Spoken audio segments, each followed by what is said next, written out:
69,000 शिक्षक भर्ती 6800 लिस्ट मामले में अंतरिम रोक लगा दी गई है। एक नया बवाल आया है और हम आपसे चर्चा करेंगे और बताएंगे कि किस प्रकार से चीज़ें निकल करके आई हैं, एकदम शॉर्ट में और बेहतर तरीके से समझाने की कोशिश करूंगा मैं।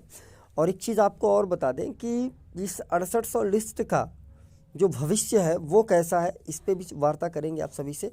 तो जुड़ेंगे जितने भी साथी हैं और यहाँ से देखेंगे तो आज बहुत सारे न्यूज़पेपरों में आपने देख लिए होंगे कि 6800 अभ्यर्थियों की नियुक्ति पर लगी रोक, 69,000 शिक्षक भर्ती में अंतरिम नियुक्ति नहीं कर सकते हाईकोर्ट, 69,000 शिक्षक भर्ती अतिरिक्त नियुक्तियां नहीं कर सकते हैं आप। इसके बाद 6800 अभ्यर्थियों की नियुक्ति पर रोक लगा दी गई है। लगभग जितने न्यूज़पेपर है सारे न्यूज़पेपरों में यह खबर जो है आज बड़े ही धुआंधार तरीके से लिखी गई है और सभी ने पढ़ भी लिया होगा। तो हम न्यूज़पेपर से आपको कोई जानकारी नहीं देंगे, हम आपको बताते हैं ऑर्डर में क्या है। ऑर्डर को लेकर के आपसे वार्ता करेंगे कि किस प्रकार से चीज़ें हुई हैं। देखिए, सबसे पहली चीज़ तो ये कि सरकार अपने ही बिछाई हुई जो उनका प्रपंच था उसी प्रपंच में वो स्वयं फंस गए। मामला ये था, उन्होंने कहा कि हमने 69,000 शिक्षक भर्ती को पूरी पारदर्शिता के साथ पूरा कर लिया और मैंने वो खबर इसी चैनल पे चलाया था और आपको जानकारी भी होगी, मैंने बताया भी था उसके विषय में। आप जानते होंगे कि उन्होंने कहा कि हमारे पास कोई सीट ही नहीं है साहब, हमने तो पूरी भर्तियाँ जो है वो पूरी भर्ती को पूरी कर ली है, हमारे पास सीट नहीं है। और फिर एक समय आता है कि आप 6800 की लिस्ट निकाल करके और भर्ती प्रक्रिया को आगे बढ़ाने की कोशिश करते हैं और इसी पे कुछ अभ्यर्थी कोर्ट चले जाते हैं और कोर्ट जाने के बाद स्थिति ये होती है कि सरकार आपसे जो है आपका राय मांग लेती है कि आप इस पे अपना मत बताएं कि आप क्या चाहते हैं। तो आपने बताया कि हमने 6800 लिस्टी को जो ओबीसी बच्चे थे उनकी सीटें जो है कुछ एमआरसी मामले में थोड़ी दिक्कत हुई थी, वो सीटें उनकी हैं, हम उनको दे रहे हैं, वो बिल्कुल सही है, उनकी कोई दिक्कत नहीं है, 6800 लिस्ट सेफ है। अब बात आती है, ठीक है, लेकिन भाई और भी आपके वादी और प्रतिवादी अधिवक्ता होते हैं, उन्होंने भी अपना पक्ष रखा। उन्होंने कहा कि साहब ठीक है, तो फिर एक पदों पे 2 लोगों को कैसी भर्ती की जा सकती है, 2 लोग कैसे उस पर सैलरी पा सकते हैं। यानी 6800 को जो आप नियुक्त करेंगे अभी और 6800 जो नियुक्ति कर रहे हैं जो फर्जी हैं, जिनको आप कह रहे हैं कि गड़बड़ी मामला हुआ था, तो उनको कब बाहर निकाला जाएगा।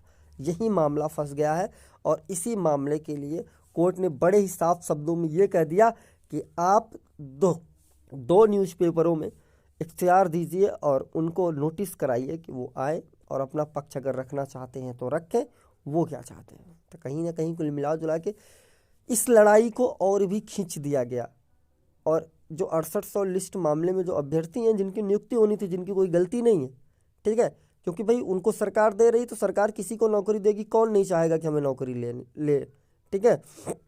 मामला यह है कि सरकार ने जो हलफनामे और सरकार ने जो अपने काउंटर लगाए हैं, कहीं ना कहीं उस काउंटर में जो है सरकार स्वयं जो है फंस गई है। अब देखना यह है कि इस पर होता क्या है।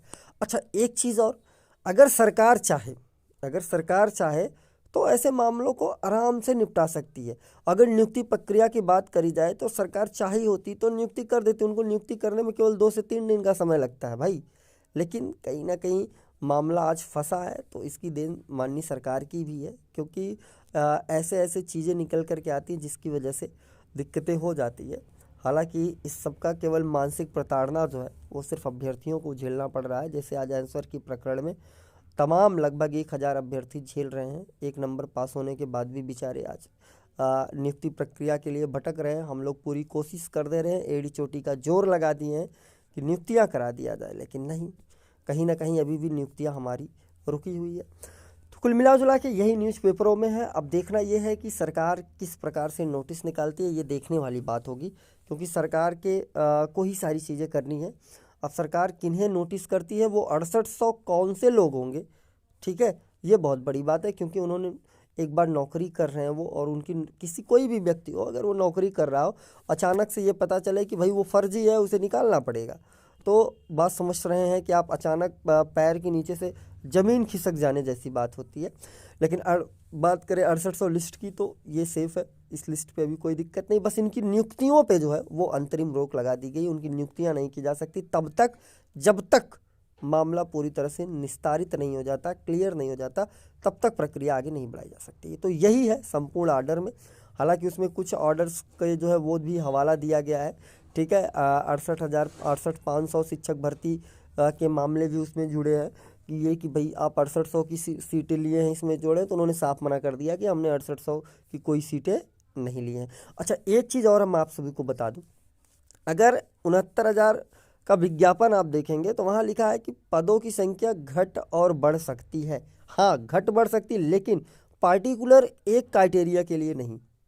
अगर आप कोई पद बढ़ा रहे हैं तो बढ़ा करके आपको विधिवत विज्ञप्ति जारी होगी और उसमें जितने भी कैटेगरी होंगे, कैटेगरी वाइज उसमें सबको सीटें मिलनी चाहिए। जनरल को भी मिलनी चाहिए, एससी को भी मिलनी चाहिए, ओबीसी को मिलनी चाहिए और एसटी को भी मिलनी चाहिए। सीटें बढ़ेंगी तो सीटें सभी के लिए बढ़ेंगी, पार्टिकुलर एक वर्ग के लिए नहीं बढ़ती हैं।